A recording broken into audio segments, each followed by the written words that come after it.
So does Dragon Ball really need Toriyama? And before some pedantic fuck replies with, well, of course Dragon Ball needs Toriyama. Toriyama created Dragon Ball. There'd be no Dragon Ball without Toriyama. That's not what I meant. I mean, does Dragon Ball still need Toriyama? Do we need Toriyama to craft new Dragon Ball? And before some smug shithead replies with, well, of course we need Toriyama, because without him, we'd end up with another Dragon Ball GT, and who would want that? Keep in mind, both GT and Super are incredibly divisive shows, and which one is considered better is argued amongst people a shit ton. So now that I've gotten that out of the way, does Dragon Ball still need Toriyama? This is an idea that I've been kicking around in my head for quite a while now, and it wasn't until the announcement of the Dragon Ball Heroes anime, or promotional anime, that I was like, yeah, this is the time to do this, because here we have a new Dragon Ball animation project that doesn't have the official stamp of Toriyama. It's based on the games, which Toriyama really doesn't have an involvement in. This is like a wholly, well, original, anime thing that is coming out. And that actually has me really excited because I haven't been a big fan of a lot of what Toriyama's been doing with Dragon Ball, and I've been really been pushing for, like, yeah, let's get some new blood in there. Let's see what other people can do with this franchise. And there's a lot of pushback to this idea, like that to a lot of people. Toriyama is the heart and soul of Dragon Ball, and honestly, I'm not going to argue that. I mean, he is most certainly the heart and soul of Dragon Ball, but I don't think that he is necessary to craft new Dragon Ball. Like we can only have new Dragon Ball if it comes from the pen of Toriyama, because a lot of people seem to be under that impression that if it isn't written by Toriyama, then it has no value. And you don't really see that with other works of fiction, at least not that I've noticed, because like Spider-Man, no one says that like the only Spider-Man stories that matter are the ones written by Stan Lee. Like Naruto and Yu-Gi-Oh have been going without the influence and story writings of their original creators, and nobody bats an eye at those. They're like, oh yeah, more Naruto or Boruto, and yeah, more Yu-Gi-Oh. Sounds great to me. Nobody, makes a big stink about that. But when it comes to Dragon Ball, if it doesn't have that official seal of Toriyama, it isn't worth a damn. And I don't really get where this comes from. I mean, yes, GT was a bit of a flop. Okay, probably a lot of a flop. But, a lot of people, like I said, there are still people who enjoy it. And also Toei staff back in the day has created plenty of great Dragon Ball things. A lot of the movies to this day are still loved by a lot of people. There's plenty of filler episodes that people genuinely love and, don't bat an eye at as being, not, part of the Dragon Ball mythos because they just love it so much. Bardock, the Bardock special was not from Toriyama, and it's one of the most beloved stories in all of Dragon Ball. So it's not like, people just inherently hate the idea of non-Toriyama related stories. It's just, in this modern age of Dragon Ball, it seems that, we can only have Toriyama-driven stories. And I don't really see why, because when you look at what he's brought to the table, it's not like these are things that only Toriyama could have brought to us. When you look at a lot of what Toriyama's been creating recently, it's a lot of, vague outlines or reconfiguring other people's ideas or a mixture of both. We don't really have a whole lot of just fully Toriyama crafted material these days, even though that's how it keeps being promoted. I mean, if you go as far back as, the first big thing he did post the manga, you have the Yosun Goku special, which was just, once again, just a vague outline. He had about as much involvement in that as he has in Dragon Ball Super. And what did that really give us? A brother for Vegeta that came out of fucking nowhere? Okay. Then you have Battle of Gods, which was the big thing. The thing that really generated all of this, new hype for Dragon Ball. And it wasn't originally his story. He took someone else's script and modified it. Yes, it's a very different script from what we know of it, and Beerus is a very different character. The Super Saiyan God, it has a completely different design, but those core ideas, like I said, the God form, the God of Destruction, those are not Toriyama's ideas. he puts his own twist on them, but they weren't just from his brain. And then you look at a lot of the work that he's done in Dragon Ball Super, and really it's a lot of vague outlines. You have the Universe 6 arc, which is, it's a tournament against Universe 6, and he provides character designs, some descriptions of powers, and I guess a twist ending where Goku forfeits the second to last match, only for Hit to forfeit the final match to Monaka. Okay, not really a story there, and I don't think that's just that like anything that's special about that arc, if there's anything special about it, is something that only Toriyama could have crafted. Then you move on to the Goku Black storyline, and it's a legitimate story, but the basis for it wasn't even Toriyama's idea. That came from, like, the marketing team. It's like, yeah, give us an evil Goku and bring back Trunks. The kids really like Trunks and they really want to see an evil Goku.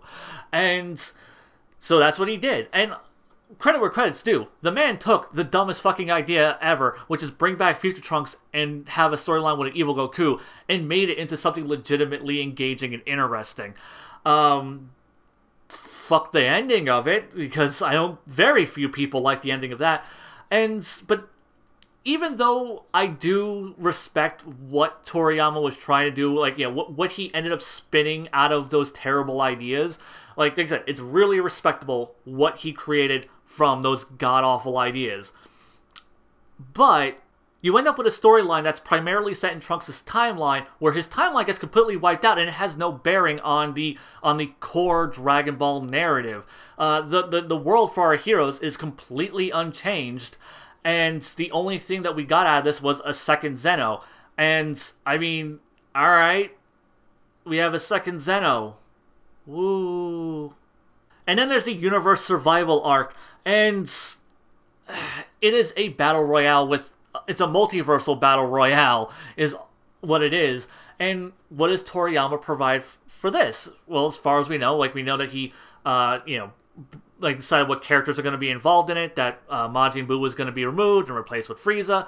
We know that, the ending, obviously, is Toriyama with, Jiren being defeated by Goku and Frieza teaming up and 17 winning.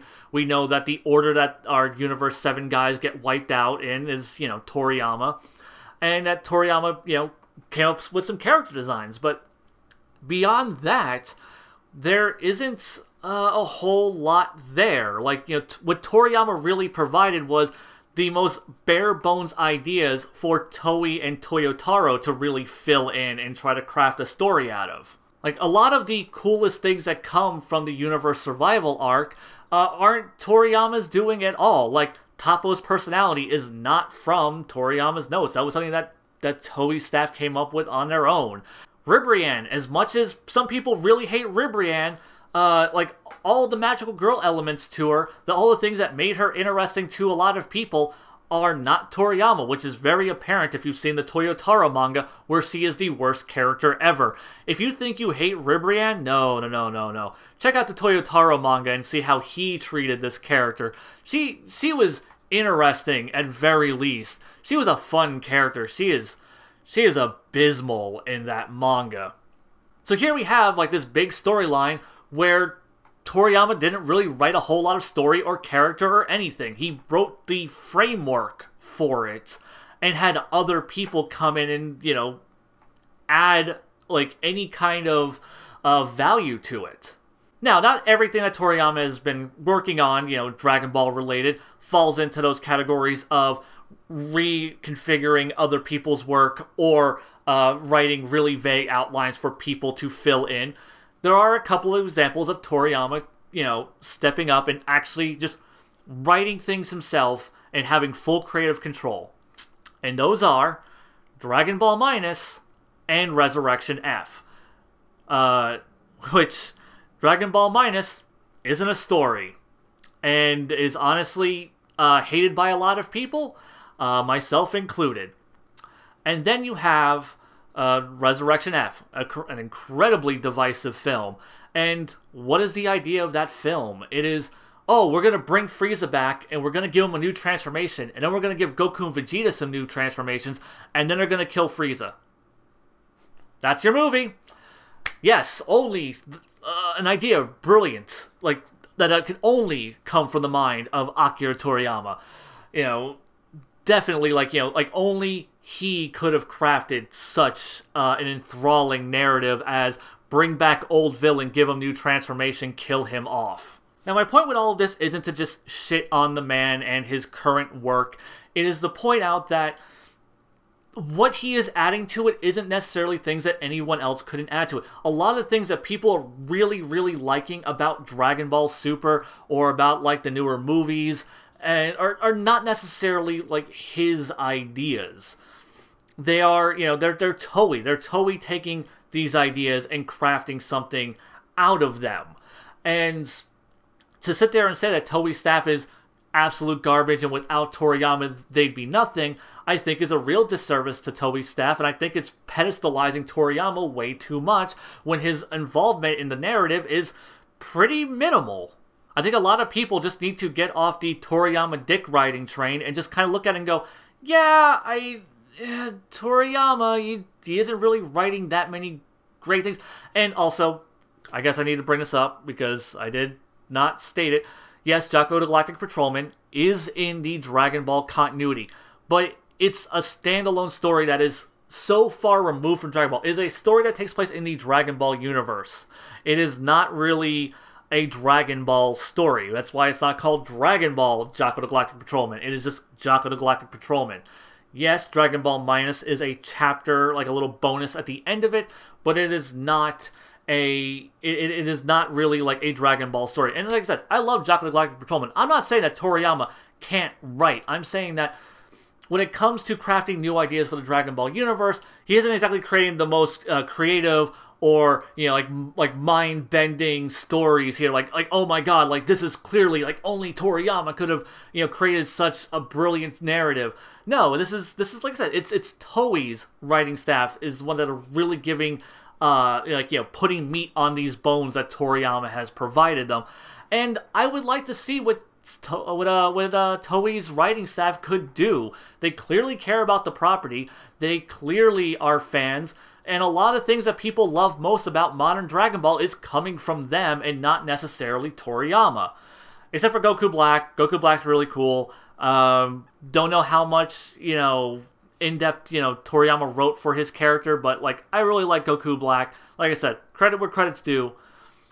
But also, credit where credit's due, Toei staff, I think, do have genuinely good ideas. I do think they can craft really good stories if you just kind of give them the opportunity to. Some of my favorite episodes, my favorite stretch of episodes in Dragon Ball Super were what I refer to as the 9 weeks of peace, where it was a bunch of filler.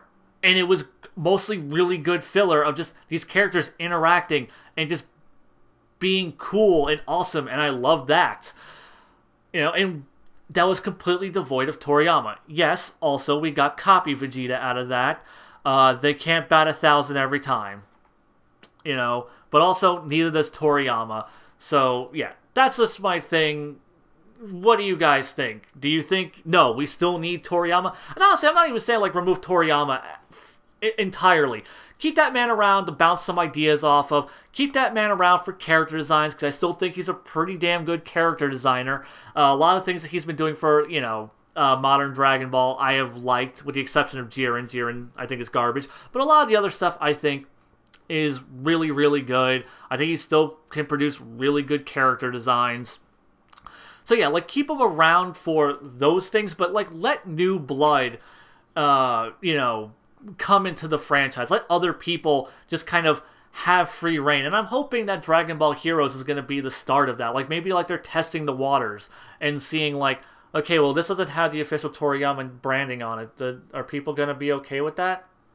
And hopefully they are. Hopefully, like, I hope Dragon Ball Heroes is super dope and really cool and is a great time. I hope people end up liking it. And I hope it leads to more creative, weird, different Dragon Ball products. Because I'm not opposed to the idea of just having new Dragon Ball as a whole. It's just, I feel that Toriyama's kind of past his storytelling, potential, and let other people take the reins.